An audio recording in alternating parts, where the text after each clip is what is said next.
दोस्तों नमस्कार। पैसे कमाने से ज़्यादा इंपॉर्टेंट है पैसे बचाना और उससे भी ज़्यादा इंपॉर्टेंट है बचे हुए पैसे को इन्वेस्ट करना। तो चलिए आज के वीडियो में हम लोग यही डिस्कशन करते हैं कि कैसे हम पैसे को ज़्यादा से ज़्यादा बचा सकते हैं और बचे हुए पैसे को कैसे इन्वेस्ट कर सकते हैं।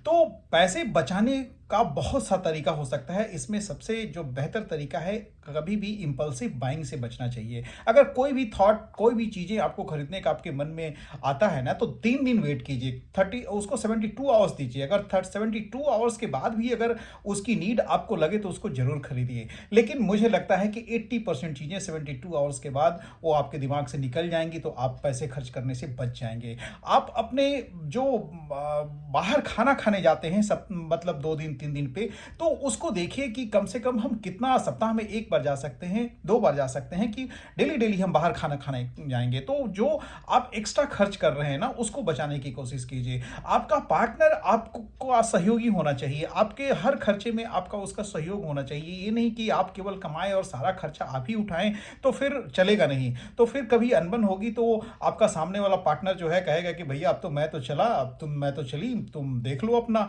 तो अगर आप दोनों आदमी बराबर के खर्च करेंगे तो दोनों की सेविंग होगी और दोनों इन्वेस्ट करेंगे। कभी भी आप अपने खर्चे को ऑडिट किया कीजिए कि कौन सा खर्चा, एक एक पैसे का हिसाब रखिए सबसे पहले। अगर अगर आप हिसाब रखेंगे तो आपको पता लगेगा कि बहुत सारे ऐसे खर्चे हैं जो कि नहीं करके भी आप सेम लाइफ को जी सकते हैं।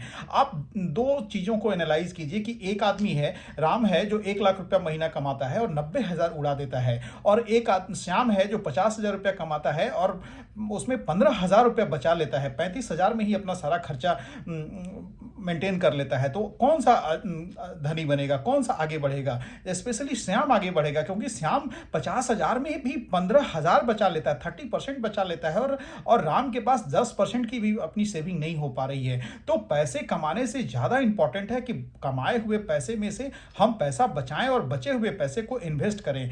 पैसा बचता है तो उसको बोलते हैं कि ये पैसा बचाना कमाने के बराबर होता है। तो कभी भी आप कोशिश कीजिए कि अगर हम जितना भी पैसा कमाते हैं, सपोज कीजिए कि आपकी सैलरी 1 लाख रुपया है, तो उसको 3 भाग में बांटिए, 50%, 30% एंड 20%। 50% में आप वो सारे काम कीजिए जिसमें आपकी बच्चों का फीस है, आपका ग्रोसरीज का खर्चा है, दूध है, इलेक्ट्रिसिटी है, ईएमआई है, कार का ईएमआई है, लोन्स है, जितने भी हैं वो आपके 50,000 में हो जाने चाहिए।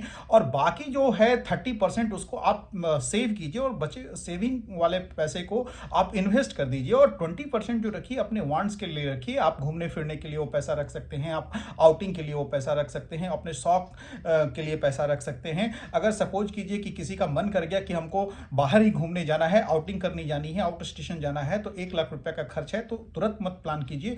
20,000 रुपया जो अपने वांट्स के लिए आप रख रहे हैं, बचा रहे हैं, तो उसको 5 महीना जमा होने दीजिए। 5 महीने के बाद आप आउटिंग करने जाइए, आउट स्टेशन जाइए, घूमने जाइए, तो आपका वो शौक भी पूरा हो जाएगा। मैं ये नहीं कह रहा हूं कि पैसा आपको सारे पैसे बचा लेने हैं। आप इस तरह से अगर अपने एक्सपेंस को डिस्ट्रीब्यूट करेंगे, अपने पैसे को जो आप ऑपरेटिंग इनकम जनरेट कर रहे हैं, तो आप काफ़ी सफल होंगे। तो मेरा कहना है कि आप पैसे को ज़्यादा से ज़्यादा बचाइए, अपने हर खर्चे का ऑडिट कीजिए। आप देखिए, अगर बाहर जा रहे हैं तो हम कैब से भी जा सकते हैं क्या? अपनी गाड़ी लेके चलना जरूरी है क्या? अगर जरूरी है तो आप एकदम अपनी गाड़ी लेके जाइए, नहीं तो आप ओला उबर भी कर सकते हैं, जिससे आप बहुत कम पैसे में जा सकते हैं। आप रैपिडो कर सकते हैं। तो कहने का मतलब है, आप बहुत तरीके हैं ऐसे जिससे पैसा बचाया जा सकता है, और जितना आप पैसा बचाएंगे उतना ज़्यादा आप इन्वेस्ट करेंगे।